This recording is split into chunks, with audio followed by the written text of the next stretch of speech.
আসসালামু আলাইকুম। আজকে কথা বলবো ট্রেনিং নিডস অ্যাসেসমেন্ট নিয়ে।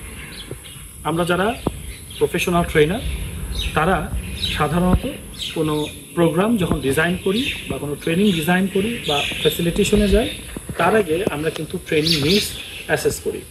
কখনো কখনো আমরা ট্রেনিং নিডস অ্যাসেস না করে, কারণ যখন কোনো অর্গানাইজেশন অলরেডি আমাদেরকে ইনভাইট করে কোনো প্রশিক্ষণ পরিচালনার জন্য, তার মানে সেখানে হয়তো অলরেডি নিড আইডেন্টিফাইড। সেক্ষেত্রে আমরা যেটা করি, হয় আমরা কন্টেন্ট আইডেন্টিফিকেশান আমরা অ্যাসেস করি, মানে কি কন্টেন্টগুলো আমার ট্রেনিংয়ের সাথে মোর রেলিভেন্ট হবে, অথবা আমরা আরেকটা কাজ করি, সেটা হচ্ছে কম্পিটেন্সি অ্যাসেসমেন্ট। আবার কখনো কখনো আমরা একসাথেই করি কম্পিটেন্সি অ্যাসেসমেন্ট এবং কন্টেন্ট অ্যাসেসমেন্ট। যে কোনো ট্রেনিং পরিচালনার আগে আমাদেরকে জানা দরকার আমার প্রশিক্ষণের অংশগ্রহণকারী কারা, এবং তাদের কনটেক্সটটা আমার বোঝা দরকার, তাদের ব্যাকগ্রাউন্ডটা আমার ভালো করে জানা দরকার। তারা কোন পজিশনে কাজ করছে, তাদের রোল অ্যান্ড রেসপন্সিবিলিটি কী, কীভাবে তাদের রোল অ্যান্ড রেসপন্সিবিলিটির সাথে সেই অর্গানাইজেশনের বিজনেস অ্যাক্টিভিটি বা বিজনেসের প্রফিটের সাথে, রেভিনিউর সাথে কীভাবে কানেক্টেড, সেই জিনিসগুলো জানা দরকার। আমাদের জানা দরকার সেই সকল ব্যক্তিদের এডুকেশনাল কোয়ালিফিকেশান এবং তাদের যে এক্সপেকটেশন থাকে। যে কোনো প্রশিক্ষণে কিন্তু প্রশিক্ষণার্থীদের বেশ কিছু এক্সপেকটেশন থাকে। তো আমরা যখন এই কন্টেন্ট অ্যাসেসমেন্টে যাব কিংবা আমরা কম্পিটেন্সি অ্যাসেসমেন্টে যাব, তখন আমরা একটা স্পেস রাখি যেটাকে বলা হয় পার্টিসিপেন্ট এক্সপেকটেশন। তো আমরা বিভিন্ন টেকনিক ফলো করে পার্টিসিপেন্টদের সাথে এই ট্রেনিং নিড অ্যাসেসমেন্ট কিংবা কম্পিটেন্সি অ্যাসেসমেন্ট কিংবা কন্টেন্ট অ্যাসেসমেন্ট করে থাকি। তার মধ্যে একটা জনপ্রিয় মেথড হচ্ছে ইন্টারভিউ মেথড। আমরা অনেক সময় পার্টিসিপেন্টদের সাথে 1-to-1 কিংবা গ্রুপ ইন্টারভিউ করি, এবং ইন্টারভিউ করার মাধ্যমে আমরা তাদের রোল অ্যান্ড রেসপন্সিবিলিটিগুলো বোঝার চেষ্টা করি, তাদের ব্যাকগ্রাউন্ড কীরকম, তারা কে কোন রোল প্লে করছে, সিনিয়র লেভেলে আছে না মিড লেভেলে আছে না অন্য কোনো লেভেলে তারা কাজ করছে, তাদের এক্সপেকটেশন জানার চেষ্টা করি।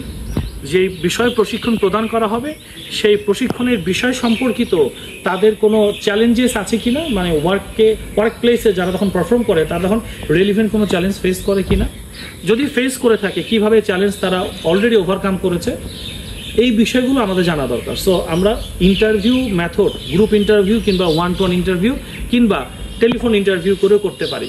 এছাড়াও সার্ভে মেথড খুবই জনপ্রিয়, যেখানে আমরা একটা কোয়েশ্চেনিয়ার তৈরি করি, যেখানে সেলফ এক্সপ্লেনেটরি কিছু কোয়েশ্চেন থাকে। যে কোয়েশ্চেনিয়ার ডেভেলপ করাটা কিন্তু সবথেকে গুরুত্বপূর্ণ, আপনি ইন্টারভিউ কন্ডাক্ট করেন কিংবা আপনি সার্ভে করেন, কারণ কোয়েশ্চেনিয়ারের মাধ্যমে আপনি আপনার পার্টিসিপেন্টদের কাছ থেকে ডেটা নিয়ে আসছেন।